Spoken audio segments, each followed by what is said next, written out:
عليكم ورحمة الله وبركاته. إن الحمد لله نحمده ونستعينه ونستغفره. من يهده الله فلا مضل له ومن يضلله فلا هادي له. وأشهد أن لا إله إلا الله وحده لا شريك له. وأشهد أن محمدا عبده ورسوله أما بعد. يا أيها الناس اتقوا ربكم الذي خلقكم من نفس واحدة وخلق منها زوجها وبث منهما رجالا كثيرا ونساء واتقوا الله الذي تساءلون به والأرحام إن الله كان عليكم رقيبا. يا أيها الذين آمنوا اتقوا الله حق تقاته فلا تموتن إلا وأنتم مسلمون.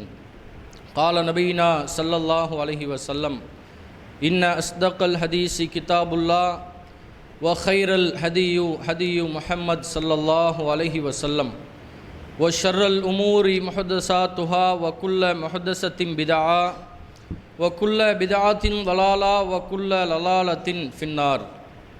கண்ணியத்திற்குரிய எல்லாம் உள்ள அல்லாஹுவின் நல்லடியார்களே, அருமை பெரியோர்களே, தாய்மார்களே, சகோதர சகோதரிகளே, அல்லாஹுடைய மகத்தான பேரருளால் அந்த ஏக இறைவன் நம்மீது கடமையாக விதித்திருக்கிற புனிதமிக்க இந்த ஜும்மாவுடைய வழிபாட்டை நிறைவு செய்வதற்காக அல்லாஹுடைய இறை ஆலயத்திலே இந்த இபாதத்தை நிறைவு செய்வதற்காக ஒன்று குழுமி இருக்கிற நம் அனைவர்களின் மீதும், இன்னும் நாம் உயிரை விட மேலாக நேசிக்கக்கூடிய அண்ணல் நம் பெருமகனார் நபிகள் நாயகம் ஸல்லல்லாஹு அலைஹி வஸல்லம் அன்னவர்களின் மீதும், அவர்களுடைய வாழ்க்கை வழிமுறைகளை தங்களால் இயன்றளவு பின்பற்றி வாழ்ந்து மறைந்த உத்தம சத்திய தோழர்கள் தோழியர்கள் மீதும், இன்னும் இந்த உலகத்திலே மூமின்களாக வாழ்ந்து கொண்டிருக்கிற அத்தனை நல்லோர்களின் மீதும் அந்த ஏக இறைவனின் அன்பும் அருளும் நீடித்து நிலவட்டுமாக என்று பிரார்த்தித்தவனாக இந்த ஜும்மா உரையை ஆரம்பம் செய்கின்றேன். கண்ணியத்திற்குரிய சகோதர சகோதரிகளே, அல்லாஹ் ரப்புல் ஆலமீன் எத்தனையோ விதமான ரஹ்மத்துகளை அருட்கொடைகளை இந்த மனித சமூகத்திற்கு வழங்கியிருக்கின்றான். அந்த அருட்கொடைகளிலேயே மிகச் சிறந்த ஒரு அருட்கொடையாக திருமறை குர்ஆனிலே அல்லாஹ் ரப்புல் ஆலமீன் நமக்கு பதிவு செய்கின்ற ஒரு அருட்கொடை எப்படிப்பட்ட அருட்கொடை என்றால், அல்லாஹ் திருமறை குர்ஆனிலே சொல்லி காட்டுகின்றான், முஹம்மது ரசூலுல்லாஹி ஸல்லல்லாஹு அலைஹி வஸல்லம் அவர்களை இந்த மனித குலத்திற்கு அருளாக அருட்கொடையாக நான் அனுப்பியிருக்கிறேன் என்று திருமறை குர்ஆனிலே இறைவன் சொல்லி காட்டுகின்றான். அல்லாஹுடைய அருட்கொடைகள் இந்த பூமியிலே நிரம்பி இருக்கின்றது. அதை எண்ணி விட முடியாது. ஏராளமான அருட்கொடைகளில் மிகச்சிறந்த அருளாக அருட்கொடையாக நமக்கு அனுப்பப்பட்ட இறை தூதர் முஹம்மது நபி ஸல்லல்லாஹு அலைஹி வஸல்லம் அவர்கள் இருக்கிறார்கள் என்று திருமறை குர்ஆனிலே அல்லாஹ் அந்த அருட்கொடையை பற்றி நமக்கு தெளிவுபடுத்துகின்றான். இந்த இறை தூதர் எவ்வளவு முக்கியமானவர், இந்த தூதரை நாம் எப்படி நம்ப வேண்டும், எவ்வாறு நேசிக்க வேண்டும், இந்த இறை தூதரை பற்றி திருமறை குர்ஆனிலே அல்லாஹ் என்னவெல்லாம் சொல்லுகின்றான் என்று முஸ்லிம் சமுதாயத்தில் இன்னும் பெருவாரியான முஸ்லிம்கள் முஹம்மது நபியின் பெயரை அறிந்திருக்கிறார்கள். அவர்களுடைய வாழ்க்கை வரலாற்றை அறிந்திருக்கிறார்களா? அந்த இறை தூதரின் முக்கியத்துவத்தை அறிந்திருக்கிறார்களா? அவர்களை குறித்து நாளை மறுமையிலே அல்லாஹ் எவ்வாறு கேள்வி எழுப்புவான் என்பதை உணர்ந்து வாழ்க்கையை திருத்தம் செய்து வாழுகிறார்களா என்று கேட்டால், எல்லா முஸ்லீம்களும் இருப்பதை போன்று 10ஓடு 11ஆக முஹம்மது நபி இறை தூதர் அவ்வளவுதான் என்கிற அளவிற்கு தான் பெரும்பான்மையான முஸ்லிம்களுடைய நம்பிக்கை இருக்கக்கூடிய காட்சியை பார்க்கிறோம். அல்லாஹ் ரப்புல் ஆலமீன் தன் திருமறையிலே குறிப்பிடுகின்றான், அந்நபியு அவுலா பில் முஃமினீன மின் அன்ஃபுஸிஹிம். மக்களே, மூமின்களே, உங்களுக்கு இந்த நபி, இந்த இறை தூதர் முஹம்மது ரசூலுல்லாஹி ஸல்லல்லாஹு அலைஹி வஸல்லம் அவர்கள் உங்கள் உயிரை விடவும் மேலானவர் என்று அல்லாஹ் தெளிவுபடுத்துகின்றான்.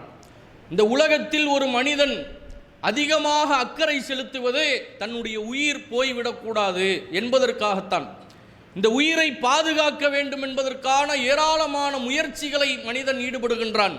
அல்லாஹ் சொல்றான், உன் உயிரை விடவும் இந்த தூதர் உனக்கு மேலானவர். இன்னும் சொல்வதாக இருந்தால், லா யுமினு அஹதுக்கும், உங்களில் ஒருவர் இறை நம்பிக்கை கொண்டவர்களாக ஆக முடியாது. எதுவரை தெரியுமா?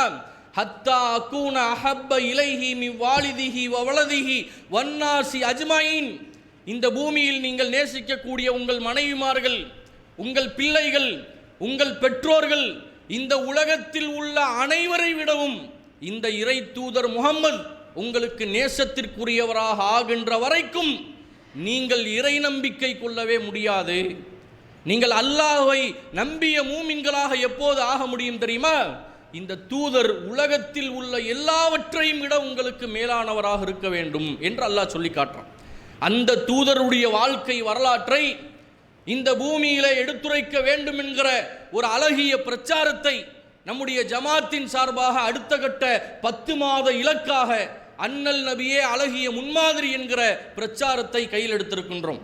அதிலே கடந்த ஏப்ரல் மாதத்தில் அன்னலாரின் அழகிய ஆட்சி முறை என்கிற தலைப்பில் தற்கால சூழ்நிலைக்கு ஏற்றவாறு ரசூல் ஸல்லல்லாஹு அலைஹி வஸல்லம் அவருடைய ஆட்சி அன்றைக்கு எப்படி இருந்தது, இன்றைக்குள்ள ஆட்சியாளர்களுடைய நிலை எப்படி தலைகீழாக மாறி இருக்கிறது என்கிற ஒரு வரலாற்று பூர்வமான நபிகளாருடைய ஆட்சி முறையை மக்களுக்கு மத்தியிலே நாம் கொண்டு போய் சேர்த்தோம். தற்போது நாம் அடைந்திருக்கக்கூடிய இந்த மே மாதம், இந்த மாதம் முழுக்க இந்த இறை தூதருடைய வாழ்க்கை வரலாற்றிலிருந்து நாம் மக்களுக்கு எடுத்துரைக்க வேண்டிய செய்தியாக இறுதி தூதரின் இறுதி பேருரை என்கிற தலைப்பின் கீழாக அல்லாஹ்வுடைய தூதர் அவர்கள் தன்னுடைய வாழ்க்கையின் கடைசி கட்டத்தை அடைந்த அந்த ஹஜ்ஜத்துல் வதாவில் வைத்து ஒட்டுமொத்த சஹாபாக்களையும் ஒரு திடலிலே ஒன்று திரட்டி ஹஜ் என்கிற ஒரு புனித வணக்கத்தை முஸ்லிம்களின் மீது கடமையாக்கப்பட்ட அந்த வணக்கத்திலே அனைத்து முஸ்லிம்களையும் சஹாபாக்களையும் ஆண்களையும் பெண்களையும் ஒன்று திரட்டி அந்த இறை தூதர் இந்த உலகத்தை விட்டு பிரிவதற்கு சில நாட்களுக்கு முன்னால் எப்படிப்பட்ட செய்திகளை அந்த மக்களுக்கு எடுத்துச் சொன்னார். தன்னுடைய 23 ஆண்டு கால நபித்துவ வாழ்க்கையிலே அந்த இறை தூதர் அவர்கள் இறுதியாக இந்த சமுதாயத்திற்கு நினைவுபடுத்திய செய்திகள் என்ன என்கிற தலைப்பை தான் இன்றைய ஜும்மா உரையிலே நாம் காணப்போகின்றோம். அல்லாஹ்வுடைய தூதர் அவர்கள் 23 வருஷம் நபியாக வாழ்ந்தாங்கல்ல, பல்வேறு விதமான பிரச்சாரத்தை செய்தார்கள். மக்களுக்கு மத்தியிலே பல கட்டங்களில் பயான் நிகழ்த்தினார்கள், அறிவுரை செய்தார்கள், அச்சமூட்டி எச்சரிக்கை நிகழ்த்தினார்கள். அந்த 23 ஆண்டுகால நபித்துவ வாழ்க்கையின் சுருக்கமான செய்திகளை தன்னுடைய மரணத்திற்கு முன்னால் அவர்கள் சந்தித்த ஹஜ்ஜத்துல் வதாவிலே வைத்து, ஒரு பெரும் அரஃபா பெருவெளியிலே வைத்து, அந்த ஹஜ்ஜிலே அந்த வணக்கத்திலே சில நாட்கள் செய்வோமா இல்லையா, அதில் மக்களை எப்போவெல்லாம் சந்திக்க முடியுமோ, எப்போதெல்லாம் மக்கள் ஒன்று திரளுவார்களோ அந்த சபையை சரியாக கணித்து அல்லாஹ்வுடைய தூதர் அவர்கள் சந்தர்ப்பத்திற்கு ஏற்ப மக்களுக்கு அழகான மணிமணியான முத்தான அறிவுரைகளை அந்த இடத்திலே வழங்கிவிட்டு சென்றார்கள். ஒரு மனிதர் தன்னுடைய வாழ்க்கையின் இறுதி தருவாயை மரண நேரத்தை உணர்கின்ற பொழுது நம் குடும்பத்தில் எடுத்துக்கொள்வோம், நம்முடைய தாயாக இருக்கலாம், தந்தையாக இருக்கலாம், நம்முடைய அண்ணன் தம்பியாக இருக்கலாம், நம் மனைவியாக இருக்கலாம், மரணத்தினுடைய இறுதி தருவாயை அவர்கள் அடைகின்ற பொழுது அவர்கள் அப்படியே ஒரு சுணக்கத்தை ஏற்படுத்துவார்கள், ஒரு மாதிரியான மனநிலைக்கு திரும்புவார்கள். கடைசி நேரத்தில் சொல்ல வேண்டிய செய்திகள் ஏதாவது இருந்தால் தன் குடும்பத்தார்களை எல்லாம் அழைத்து சொல்லிவிட்டு செல்வார்கள். யாருக்கேனும் ஏதாவது இந்த உலகத்திலே தீமை செய்திருந்தால் அந்த தவறுகளுக்கான மன்னிப்பை மக்களிடத்திலே கேட்பார்கள்.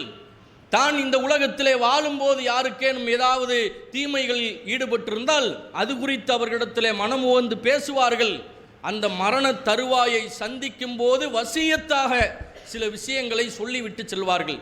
அதே போன்றுதான் நம் தாயை விட நம் தந்தையை விட நம்மை அதிகம் நேசித்த இறை தூதர் முகமது நபி ஸல்லல்லாஹு அலைஹி வஸல்லம் அவர்கள் தன்னுடைய மரணத்தினுடைய நெருக்கத்தை சந்திக்கும் போது தன்னுடைய மகள் ஃபாத்திமாவை அழைத்து சொல்கிறார்கள், என் அருமை மகள் ஃபாத்திமாவே, இன்னும் கொஞ்ச நாளில் நான் மௌத்தாக போகிறேன், எனக்கு பிறகு என்னை முதலில் நீதான் வந்து சந்திக்க போகிறாய்.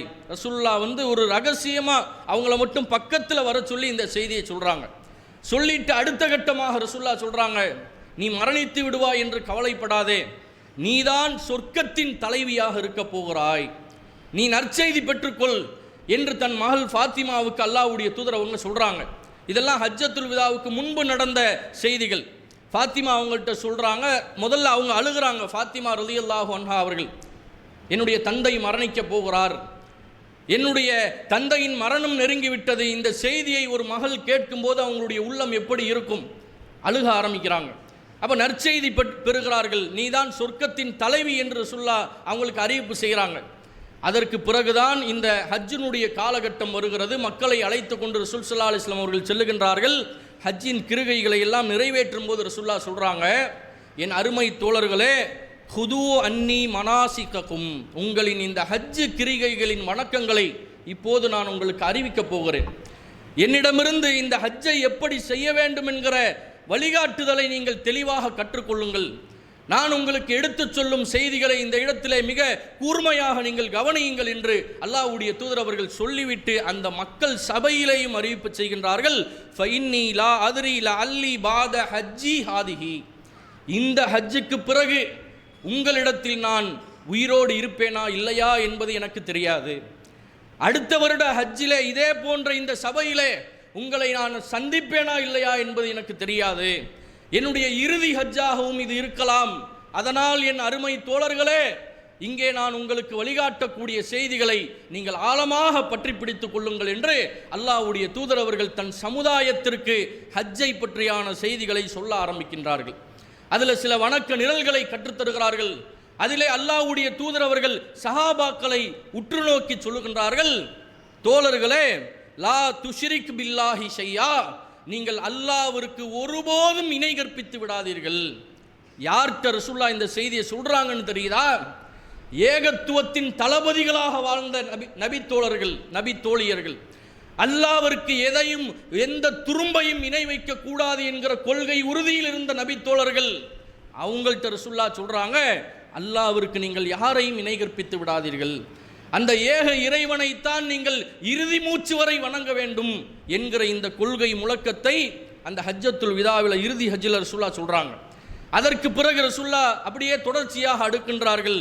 கொலை சம்பந்தமாக சொல்றாங்க, வலா தக்துலு நஃப்ஸல்லதி ஹர்ரமல்லாஹு இல்லா பில் ஹக், அல்லாஹ் உங்களுக்கு அனுமதித்த அநியாயம் செய்தவனை தவிர வேறு யாரையும், குற்றவாளிகளை தவிர வேறு யாரையும் நீங்கள் கொலை செய்து விடக்கூடாது. தண்டனைக்குரியவன் எவனோ அவனை அரசாங்கம் பழி தீர்க்கும். நீங்கள் யாரையும் அநியாயமாக கொன்றுவிடக்கூடாது. ஒரு உயிரின் மகத்துவத்தை விளங்கிக் கொள்ளுங்கள் என்று சஹாபாக்களுக்கு மத்தியிலே அல்லாஹ்வுடைய தூதர் அவர்கள் இந்த யாரையும் நீங்கள் கொலை செய்து விடக்கூடாது என்று மனித உரிமைகளின் மகத்துவத்தை அந்த இடத்திலே அல்லாஹ்வுடைய தூதர் அவர்கள் தன் தோழர்களுக்கு மத்தியிலே பதிவு செய்கின்றார்கள். இன்னும் ரசூலுல்லாஹ் தொடர்ச்சியாக சொல்றாங்க, வலா தஷ்ரிகு, நீங்கள் திருடி விடாதீர்கள் என்றார்கள். எப்படிப்பட்ட தோழர்கள்? அறியாமை காலகட்டத்தில் இருந்துச்சு, திருட்டு இருந்துச்சு, இணை வைப்பு இருந்துச்சு. எல்லாவற்றையும் விட்டு விலகி வந்த அந்த இறை தூதரின் தோழர்கள் திருட்டை பற்றி ரசூலுல்லாஹ் அவங்களுக்கு எச்சரிக்கை செய்கிறாங்க. யாருடைய பொருளையும் அநியாயமாக நீங்கள் எடுத்துக்கொள்ளாதீர்கள், திருடி விடாதீர்கள். வலா தஸ்னூன், நீங்கள் விபச்சாரத்தில் ஈடுபட்டு விடாதீர்கள். பெண்களிடத்தில் அல்லாஹ் உங்களுக்கு ஹலாலாக்கிய அந்த மனைவிமார்களை தவிர வேறு யாரிடத்திலும் நீங்கள் சென்று விடாதீர்கள், விபச்சாரத்தை புரிந்து விடாதீர்கள் என்று சஹாபாக்களுக்கு மத்தியிலே அல்லாஹ்வுடைய தூதர் அவர்கள் விபச்சாரம் குறித்த தீமை குறித்து எச்சரிக்கை செய்கிறார்கள். இன்னொரு ரசூலுல்லாஹ் தொடர்ச்சியாக சொல்றாங்க, ரிபல் ஜாஹிலியத்தி மௌதுஉன் தஹ்த கதமைய ஹாத்தைன், வட்டி என்கிற பெரும் கொடிய பாவத்தை என்னுடைய மரணத்திற்கு முன்னால் நான் இந்த பூமியிலே என் காலில் போட்டு புதைத்து விட்டு செல்கிறேன். எனக்கு பிறகு யாரும் வட்டி வாங்கக்கூடாது, வட்டி என்கிற பெரும் தீமையில் நீங்கள் உழலக்கூடாது என்று அல்லாஹ்வுடைய தூதர் அவர்கள் அந்த சஹாபாக்களுக்கு அறிவிப்பு செய்கின்றார்கள். இன்றைக்கு நம்முடைய நிலைமையை கொஞ்சம் யோசிச்சு பாருங்க. முஸ்லீம் சமுதாயத்தில் உள்ள மக்கள் இந்த இறுதி ஹஜ்ஜிலே ரசூல் ஸல்லல்லாஹு அலைஹி வஸல்லம் அவர்கள் செய்த எச்சரிக்கைகளை இன்றைக்கு எப்படி உள்ளத்தில் ஆழமாக பதிய வைத்து வாழக்கூடிய முஸ்லீம்களாக இருக்கிறார்களா? வட்டி குறித்து முஸ்லீம்களின் நிலைப்பாடு என்ன? இணை வைப்பு குறித்து முஸ்லீம்களின் நிலை என்ன? விபச்சாரம் குறித்து, திருட்டு குறித்து, கொலை குறித்து முஸ்லீம்கள் எப்படிப்பட்ட விழிப்புணர்வில் வாழுகிறார்கள்? சற்று யோசித்து பாருங்கள். அல்லாஹ்வுடைய தூதர் அவர்கள் தடுத்த இந்த தீமைகளின் பட்டியல் இன்றைக்கு முஸ்லீம் சமூகத்தில் இல்லையா? தர்கா வழிபாடு, தட்டு, தாயத்து, தகடு, பில்லி, சூனியம், ஏவல் என்கிற பெயரால் அல்லாஹ்விற்கு இணை வைக்கக்கூடிய இஸ்லாமிய சமூகத்தை பார்க்கிறோம். அவர்களை வென்றெடுப்பதற்காகத்தான் இந்த 10 மாத கால செயல் திட்டத்தை, இறை தூதரின் வாழ்க்கை வரலாற்றை மக்கள் மத்தியிலே கொண்டு போய் சேர்த்து கொண்டிருக்கின்றோம். அதிலே அல்லாஹ்வுடைய தூதர் சொன்னார்களே, வலா துஷ்ரிக் பில்லாஹி ஷையா, இணை வைக்காதீர்கள், அல்லாஹ்வுக்கு ஒருபோதும் நீங்கள் இணையாக்கக்கூடாது. ஒரு தகடுக்கு, ஒரு தட்டுக்கு, ஒரு தாயத்துக்கு இறை சக்தி இருப்பதாக நம்புகிறார்களா இல்லையா? தர்கா வழிபாடுகள் என்கிற பெயரால் மக்கள் அவுலியாக்களுக்கு சக்தி இருக்கிறது என்று கபறுகளில் சென்று துஆ செய்கிறார்களா இல்லையா? நபிகள் நாயகம் சொன்னார்கள், அத்துஆஉ ஹுவல் இபாதா, பிரார்த்தனை அதுதான் வணக்கம் என்றார்கள். அந்த வணக்கத்தை இறந்த அடியார்கள்ட்ட போய் நம்ம கேட்கலாமா? மரணித்தவர்களிடத்தில் போய் அதை தாங்க இதை தாங்கன்னு கையேந்தலாமா? அல்லாஹ் தன் திருமறையிலே சொல்லி காட்டுகின்றான், இன்னல்லதீன ததூன மின் தூனில்லாஹ், அல்லாவை விடுத்து நீங்கள் யாரையெல்லாம் அழைத்து துஆ செய்கிறீர்களோ, பிரார்த்தனை செய்கிறீர்களோ, லா யம்லிகூன மின் கித்மிரின், அவர்களுக்கு அணு அளவும் ஆற்றல் கிடையாது. இது ரசூலுல்லாஹ் தன்னுடைய 23 ஆண்டு காலத்திலும் வெளிப்படையாக விளக்கமாக பிரச்சாரம் செய்தார்கள். ஹஜ்ஜத்துல் விதாவில் சும்மா ஒரு லைனில் அப்படி டச் பண்ணிட்டு போகிறாங்க ரசூலுல்லாஹ். இணை வைப்பை செய்யாதீர்கள் என்கிற இந்த ஒரு வரியில் ரசூலுல்லாஹ்வுடைய 23 ஆண்டு கால இணை வைப்பு பிரச்சாரம் அடங்கி இருக்கிறது.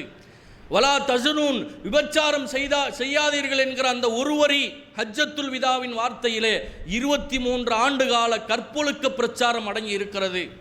திருடாதீர்கள் என்கிற அந்த ஒரு வழி வார்த்தையிலே 23 ஆண்டு கால மனிதர்களினுடைய அந்த பொருளாதாரத்தை எப்படி பாதுகாக்க வேண்டும், மதிக்க வேண்டும் என்கிற செயல் திட்டத்தை அல்லாஹ்வுடைய தூதர் அவர்கள் ஒரு புள்ளியாக அங்கே அப்படியே நினைவுபடுத்திட்டு போகிறாங்க.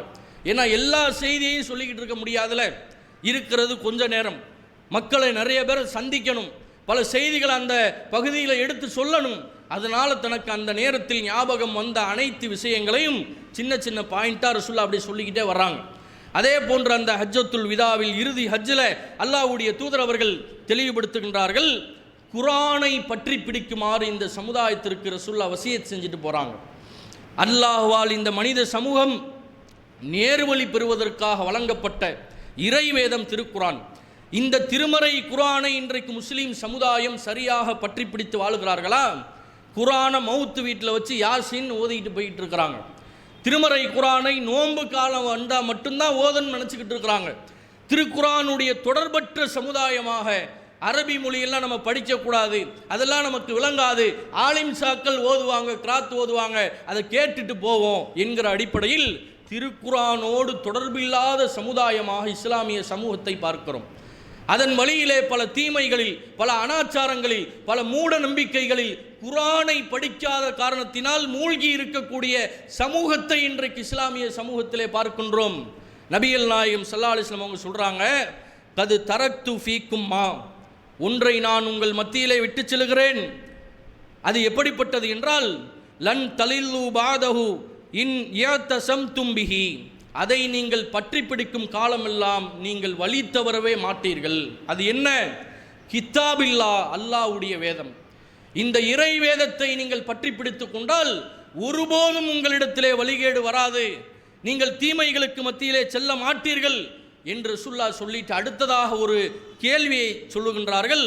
வ அன்தும் துஸ்அலூன அன்னி, மறுமை நாளிலே உங்களை அல்லாஹ் எழுப்புவான், ஒட்டுமொத்த சமூகத்தையும் எழுப்புவான்.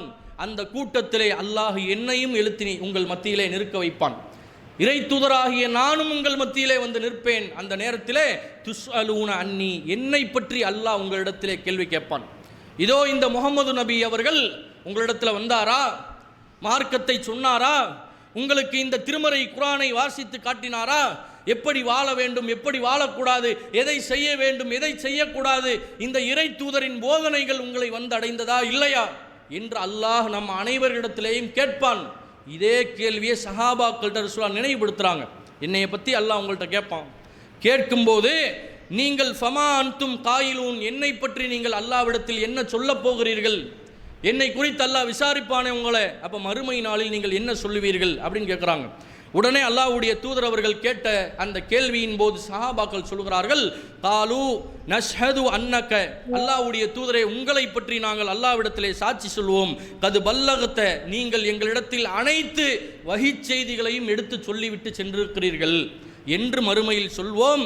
வ அத்தைத்த வ நஸஹ்த, நீங்கள் எங்களுக்கு நலம் நாடினீர்கள் என்பதை சொல்வோம்.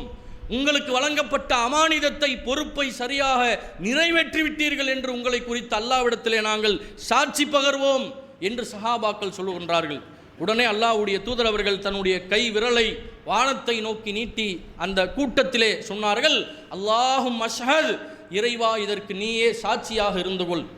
இந்த மக்களிடத்திலே என்னுடைய பொறுப்பை முழுமையாக நான் நிறைவு செய்து விட்டேன். மார்க்கத்தை முழுமையாக இவர்களுக்கு எடுத்து சொல்லிவிட்டேன். நீ கொடுத்த செய்திகளில் மார்க்கத்தை எதையும் நான் மறைக்கவில்லை யா அல்லாஹ் என்று அல்லாஹ்விடத்திலே சாட்சி பகர்கிறார்கள். அதற்கு பிறகு அல்லாஹ்வுடைய தூதரவர்கள் அந்த சஹாபாக்களுக்கு மத்தியிலே அந்த நேரம் கிடைக்கும் சந்தர்ப்பங்களில் எல்லாம் அந்த ஹஜ்ஜத்துல் விதாவிலே வைத்து பல தகவல்களை சொல்கிறார்கள். அதிலே குறிப்பாக வணக்க வழிபாடுகள், இபாதத்துகளை பற்றி ரசூலுல்லாஹ் நினைவுபடுத்துகிறாங்க. மக்களை அழைத்து சொல்கிறாங்க, இத்தகுல்லாஹ ரப்பக்கும், மக்களே அல்லாஹுவை நீங்கள் பயந்து கொள்ளுங்கள். எந்த வழிபாடாக இருக்கட்டும் அதற்கு அடிப்படை இறைவனின் அச்சம் உங்கள் உள்ளத்திலே இருக்க வேண்டும். இறைவனை நீங்கள் பயந்தவர்களாக இருக்க வேண்டும். அதன் பின்னணியில் தான் ஒரு அமலை நீங்கள் கட்டி எழுப்ப வேண்டும். ஏதோ அசட்டையாக ஊர் முழுக்க தொழுகிறாங்க நம்மளும் தொழுவோம் என்கிற அடிப்படையில் இல்லாமல் அந்த இறை வணக்கம் என்பது இறை அச்சம் கலந்த வணக்கமாக இருக்க வேண்டும். ஒரு அஸ்திவாரத்தை போட்டுவிட்டு ரசூலுல்லாஹ் அடுத்து ஆரம்பிக்கிறாங்க, சல்லு ஹம்சக்கும், ஒரு நாளைக்கு 5 வேளை நீங்கள் தொழ வேண்டும். சரியாக தொழுகையை நிலைநிறுத்தி கொள்ளுங்கள். வசூமு ஷஹரக்கும், ஒவ்வொரு வருடமும் ரமலான் மாதம் உங்களை வந்து அடையும். அந்த மாதத்திலே நீங்கள் அல்லாஹ்வுக்காக நோன்பு வையுங்கள். வ அத்து ஜக்காத் அம்வாலிக்கும், உங்கள் பொருளாதாரத்திலிருந்து அல்லாஹ்வின் பாதையில் நீங்கள் ஜக்காத்துகளை வழங்குங்கள். வ அத்தியூதா அம்ரிக்கும், உங்களுக்கு வரக்கூடிய ஆட்சியாளர்களுக்கு நீங்கள் சரியாக கட்டுப்படுங்கள். ததுகுலு ஜன்னத்த ரப்பக்கும், உங்கள் இறைவனின் சொர்க்கத்தில் நீங்கள் நிம்மதியாக நுழைந்து விடலாம் என்று இந்த விஷயத்தெல்லாம் சொல்கிறாங்க. தொழுகையை நிலைநாட்டுங்க, ஜக்காத்தை கொடுங்க, ரமலான் மாதத்தில் நோன்பு வையுங்கள், ஆட்சியாளர்களுக்கு கட்டுப்படுங்கள், நீங்கள் அழகிய முறையில் சொர்க்கம் செல்லலாம். இதையெல்லாம் செய்தால் நீங்கள் சொர்க்கம் செல்ல முடியும் என்று ஹஜ்ஜத்துல் விதாவிலே அல்லாஹ்வுடைய தூதர் தன் சமுதாயத்திற்கு வசியத்து செய்கின்றார்கள். இன்னும் தொடர்ச்சியாக ரசூலுல்லாஹ் சொல்றாங்க, இன்ன திமாக்கும் வ அம்வாலக்கும் வ ஆராலக்கும் ஹராமுன் அலைக்கும், மக்களே உங்களுடைய உயிர்களும் பொருளாதாரங்களும் உடைமைகளும் மான மரியாதைகளும் உங்களுக்கு தடுக்கப்பட்டுள்ளது. யாருடைய பொருளையும் அநியாயமாக எடுத்துடக்கூடாது, எந்த உயிரையும் கொன்றுவிடக்கூடாது, யாரையுடைய மான மரியாதை விஷயத்திலேயும் நீங்கள் அநியாயமாக விளையாடிவிடக்கூடாது என்று அல்லாஹ்வுடைய தூதர் சொல்லிட்டு சொல்றாங்க. க ஷஹரிக்கும் ஹாதா, இந்த மாதம் எவ்வளவு புனிதமானதோ, இந்த மக்கா நகரம் எவ்வளவு புனிதமானதோ, நீங்கள் அடைந்திருக்கக்கூடிய இந்த துல்ஹஜ் மாதம் எவ்வளவு புனிதமானதோ, இந்த காபத்துல்லா எவ்வளவு புனிதமானதோ, அதே போன்ற புனிதம் உங்களில் ஒவ்வொருவர்களுடைய உயிருக்கும் உடைமைக்கும் மான மரியாதைக்கும் இருக்கிறது. அதனால் நீங்கள் இந்த விஷயத்தில் அல்லாஹ்வை பயந்து கொள்ளுங்கள் என்று அல்லாஹ்வுடைய தூதர் அவர்கள் இறுதி வசியத்தாக இந்த செய்திகள் எல்லாம் சொல்றாங்க. அடுத்தது கணவன்மார்களுக்கு சொன்னார்கள், உங்களுடைய பெண்கள் விஷயத்தில் அல்லாஹ்வை பயந்து கொள்ளுங்கள். நீங்கள் சாப்பிடும் உணவுகளை போன்ற அவங்களுக்கு உணவு கொடுங்க. நீங்கள் அணியக்கூடிய ஆடைகளை போன்ற அவர்களுக்கு ஆடைகளை கொடுங்கள். அநியாயமாக அவர்களை துன்புறுத்தி அடித்து அவர்களை தவறான முறையில் நீங்கள் அவர்களோடு வாழாதீர்கள் என்று அல்லாஹ்வுடைய தூதர் அவர்கள் கணவன்மார்களுக்கு மனைவிகளை குறித்து அறிவிப்பு செய்கின்றார்கள். மனைவிமார்களுக்கு சொன்னார்கள், பெண்களே உங்கள் கணவன் விஷயத்தில் நீங்கள் அல்லாஹ்வை பயந்து கொள்ளுங்கள். இதையெல்லாம் சொல்வது யார்? ஏதோ ஒரு சாதாரண மனிதரா? இந்த சமுதாயத்தின் உயிர் நாடியாக இருக்கக்கூடிய அல்லாஹ்வுடைய தூதர் அவர்கள் சொல்லும் அத்தனை செய்திகளையும் அங்கு இருக்கக்கூடிய தோழர்கள் அப்படியே கேட்டுக்கொண்டே வருகிறார்கள். கவனமாக அதை சிந்தித்து பார்க்கிறார்கள். மௌனமாக நிசப்தமாக அல்லாஹ்வுடைய தூதர் அவர்கள் சொல்லும் அத்தனை செய்திகளையும் கேட்கின்றார்கள். இடையிடையே ரசூலுல்லாஹ் அந்த மக்களை பார்த்து சொல்றாங்க, அலா இஸ்மாவுன், மக்களே உங்களுக்கு கேட்குதா? நான் சொல்லும் விஷயங்கள், இவ்வளவு கூட்டம் நிற்கிறீர்கள், இறுதி வரைக்கும் உள்ள ஒவ்வொரு தோழருக்கும் தோழியர்களுக்கும் நான் சொல்லும் தகவல் உங்கள் காதில் விழுகிறதா என்று அல்லாஹ்வுடைய தூதர் அவர்கள் அப்படியே கேட்டுக்கிட்டே வர்றாங்க. ஒவ்வொரு விஷயமா மக்களுக்கு சொல்லிக்கொண்டே இருக்கிறார்கள். அதை சஹாபாக்கள் அப்படியே கூர்ந்து தங்கள் உள்ளத்திலே பதிவு செய்து கொண்டே வருகிறார்கள். அல்லாஹ்வுடைய தூதர் அடுத்த சொல்றாங்க, யா அய்யுஹன்னாஸ், மக்களே அலா நீங்கள் அறிந்து கொள்ளுங்கள், இன்ன ரப்பக்கும் வாஹித், உங்கள் இறைவன் ரப்பு அல்லாஹ் ஒருவன்தான். ஒ இன்ன அபாக்கும் வாஹித், உங்களின் தந்தை ஆதம் அவரும் ஒருவர்தான். நீங்கள் ஒரு தாய் ஒரு தந்தைக்குத்தான் பிறந்தீர்கள், உங்களை படைத்த அல்லாஹும் ஒருவன்தான் சொல்லிட்டு ரசூலுல்லாஹ் சொல்றாங்க, லா ஃபல்லலி அரபியின் வலா அஜமியின், ஒரு அரபியை விட அரபி அல்லாதவருக்கு எந்த சிறப்பும் இல்லை, அரபி அல்லாதவரை விட அரபிக்கு எந்த சிறப்பும் இல்லை, ஒரு சிவப்பு நிறம் உள்ளவரை விட கருப்பு நிறத்தில் உள்ளவர் தாழ்ந்தவர் கிடையாது, கருப்பதை விட சிவப்பாக இருப்பவர் எந்த விதத்திலும் உயர்ந்தவரும் கிடையாது என்று அல்லாஹுடைய தூதர் அவர்கள் நிறவெறியை அங்கே ஒழித்து கட்டுகின்றார்கள். அந்த இறுதி ஹஜ்ஜத்துல் விதாவிலே தன் சமுதாய மக்களுக்கு இந்த செய்திகளை எல்லாம் சொல்லுகின்றார்கள். இன்னும் அல்லாஹ்வுடைய தூதர் அவர்கள் அந்த மக்களுக்கு ஒரு செய்தியை சொல்றாங்க. அலா மக்களை அறிந்து கொள்ளுங்கள், உஹ்பிருக்கும் பி மூமின், ஒரு சிறந்த மூமின் யார் என்று உங்களுக்கு நான் அறிவிப்பு செய்யட்டுமா? ரசூலுல்லாஹ் கேட்குறாங்க. சஹாபாக்கள் எல்லாம் என்ன சொல்ல போகிறார்கள் என்று எதிர்பார்க்கும் போது ரசூலுல்லாஹ் சொல்றாங்க, மன் அமினஹுன்னாசு அலா அம்வாலிஹிம் வ அன்ஃபுஸஹும், யாருடைய பொருளாதாரம் மற்றும் உயிரிலிருந்து இன்ன பிற முஸ்லீம்கள் பாதுகாப்பு அடைவார்களோ அவர்கள்தான் சிறந்த முஸ்லீமாகவும் மூமீனாகவும் இருக்க முடியும் என்று, சிறந்த மூமீனுக்கு முஸ்லீமுக்கு அளவுகோல் இதுதான் என்று அல்லாஹ்வுடைய தூதர் சொல்லுகின்றார்கள். அடுத்த ரசூலுல்லாஹ் சொல்றாங்க, அல் முஜாஹிது, ஒரு முஜாஹிது தியாகி என்பவன் யார் தெரியுமா? எப்படிப்பட்டவனை மார்க்கத்தில் தியாகி என்று சொல்லலாம் தெரியுமா? தியாகி என்பவன் யார் என்று சொன்னால், அல் முஜாஹிது மன் ஜாஹத நஃப்ஸஹு ஃபீ தாஅத்தில்லாஹ், அல்லாஹ்விற்கு கட்டுப்படும் விஷயத்திலே எந்த ஒரு மூமின் தன்னுடைய உள்ளத்தோடு ஜிஹாது செய்கின்றானோ, தீமைகளின் பக்கம் போய்விடக் கூடாது என்று தன் உள்ளத்தை கட்டி போட்டு அதனோடு சண்டையிட்டு போராடுகின்றானோ அவன்தான் சிறந்த ஜிஹாதை செய்யக்கூடியவன் என்று அல்லாஹ்வுடைய தூதர் அவர்கள் அந்த சமூகத்திற்கு மத்தியிலே உரை நிகழ்த்துகின்றார்கள். இன்னும் ரசூலுல்லாஹ் சொல்றாங்க, அல் முஜாஹிரு, உங்களில் ஹிஜ்ரத் செய்பவர் யார் தெரியுமா? முயற்சி செய்பவர் யார் தெரியுமா? ரசூலுல்லாஹ் சொல்றாங்க, மன் ஹஜர அல் ஹதாயா வத்துனூப், பாவம் மற்றும் தீமைகளுக்கு மத்தியில் யார் அதிலிருந்து விரண்டு ஓடுகிறாரோ, ஒரு தீமை என்று தெரிகிறது, ஒரு பாவம் என்று தெரிகிறது, அதை செய்து விடாமல் அந்த சபையிலிருந்து அந்த கூட்டத்திலிருந்து விரைந்து ஓடி வருபவன் அவன்தான் உங்களில் சிறந்த முஜாஹித் என்று அல்லாஹ்வுடைய தூதர் அவர்கள் ஜிஹாது செய்யக்கூடியவர்கள் என்றும், அதே போன்று அல்லாஹ்வின் பாதையில் பயணம் செய்யக்கூடியவர் என்றும் முயற்சி செய்யக்கூடியவர் என்றும் அல்லாஹ்வுடைய தூதர் அவர்கள் இப்படி பல செய்திகளை அடுக்கி கொண்டே வருகிறார்கள். நிறைய தகவல்களை அந்த முஸ்லீம் சமுதாயத்துக்கு மத்தியில் ரசூலுல்லாஹ் சொல்லிட்டு கடைசியாக அல்லாஹ்வுடைய தூதர் அவர்கள் சொல்லுகின்றார்கள், ஃபல் முல்பல்லிகு ஷாஹிதுல் காயிப், இங்கு வந்திருப்பவர்கள் வராத மக்களிடத்தில் இந்த செய்தியை கொண்டு போய் சேருங்கள். ஏன்னா மறுமை நாள் வரைக்கும் இந்த தூதர் இருக்க மாட்டார். சில காலகட்டங்களில் அவருடைய மரணம் நெருங்கிவிட்டது. ஹஜ்ஜத்துல் விதாவுக்கு பிறகு அந்த இறை தூதர் மரணத்தை அடைந்து விட்டார்கள். அங்கு இருக்கக்கூடிய தன்னுடைய தோழர்களுக்கு ரசூலுல்லாஹ் சொன்னாங்க, ஃபல் முபல்லிஹு ஷாஹிதுல் காயிப், வந்திருக்கக்கூடிய அத்தனை தோழர்களும் வராதவர்களுக்கு இந்த செய்தியை கொண்டு போய் சேர்த்து விடுங்கள் என்று அல்லாஹ்வுடைய தூதர் சொல்லிட்டு இன்னொரு தகவலையும் சொல்றாங்க, அல் முபல்லிஹு அவ்ஆ மின் சாமிஇன், இங்கு இருக்கக்கூடிய உங்களை விட, கேட்டிருக்கக்கூடிய செய்திகளை காதுகளில் வாங்கி இருக்கக்கூடிய உங்களை விட நீங்கள் யாரிடத்தில் இந்த செய்திகளை போய் கடத்துகிறீர்களோ அவர்கள் அதிகமாக இதை உள்வாங்கி புரிந்து கொள்வார்கள் என்று அல்லாஹ்வுடைய தூதர் அவர்கள் அங்கிருந்த சஹாபாக்களுக்கு இந்த தகவல்களை எல்லாம் சொல்றாங்க. இறுதியாக அல்லாஹ்வுடைய தூதர் அவர்கள் ஹஜ்ஜை முடிக்கிறார்கள். சில காலகட்டம் அங்கே மதீனாவில் வாழுகிறார்கள். இறுதியாக அல்லாஹ்வுடைய தூதர் அவர்களுக்கு மரண நேரம் நெருங்குகிறது. அல்லாஹ்வுடைய தூதர் அவர்கள் தன்னுடைய வாழ்நாளின் இறுதி கட்டத்தை அடைந்து தன் மனைவி ஆயிஷா ரலியல்லாஹு அன்ஹா அவர்களுடைய உடலில் சாய்ந்தவாறு வானத்தை நோக்கி கையை உயர்த்தி இறைவனிடத்திலே ஒரு பிரார்த்தனையை செய்தவராக அப்படியே தன்னுடைய கை அப்படியே கீழே இறங்கி ரசூல் ஸல்லல்லாஹு அலைஹி வஸல்லம் அவர்கள் மரணத்தை அந்த இடத்திலே தழுவுகின்றார்கள். அல்லாஹும்ம பிர் ரஃபீகில் ஆலா, இறைவா என்னை உயர்ந்த தோழமையோடு மறுமையில் சேர்த்து விடு என்று ரசூல் ஸல்லல்லாஹு அலைஹி வஸல்லம் அவர்கள் தன்னுடைய உயிரை அந்த இடத்திலே இறைவனிடத்திலே ஒப்படைத்து விட்டு இந்த உலகத்தை விட்டு பிரிகின்றார்கள். இதிலிருந்து நமக்கு கிடைக்கக்கூடிய படிப்பினை என்ன, பாடம் என்ன? ஏதோ ஒரு பயானாக இதை கேட்டுவிட்டு கதையாக கடந்து போய்விடக்கூடாது. நம் உயிர் நாடியாக இருக்கக்கூடிய உத்தம தூதர் நபிகள் நாயகம் ஸல்லல்லாஹு அலைஹி வஸல்லம் அவர்கள் இந்த இறுதி சமுதாயத்திற்காக தன்னுடைய இறுதி காலகட்டத்திலே செய்த இந்த பிரச்சாரத்தை உலகம் முழுக்க கொண்டு போய் சேர்க்க வேண்டிய கடமை நமக்கு இருக்கிறது. அல்லாஹ்வுடைய தூதர் அவர்களை நேசிக்கிறோம் என்றால் ஏதோ ரபியுல் அவ்வல் மாதம் வந்தால் மௌலூதை ஓதிவிட்டு கடந்து செல்வது மட்டும் அல்லாஹ்வுடைய தூதரை நேசிப்பது கிடையாது. ஒவ்வொரு நாளும் இந்த இறை தூதருடைய போதனையை, இந்த இறுதி தூதருடைய அறிவுரையை இந்த உலக மக்களுக்கு மத்தியிலே கொண்டு சேர்க்கக்கூடிய அந்த முஜாஹிதுகளாக, தியாகம் செய்யக்கூடியவர்களாக நாம் அனைவர்களும் இருக்க வேண்டும்.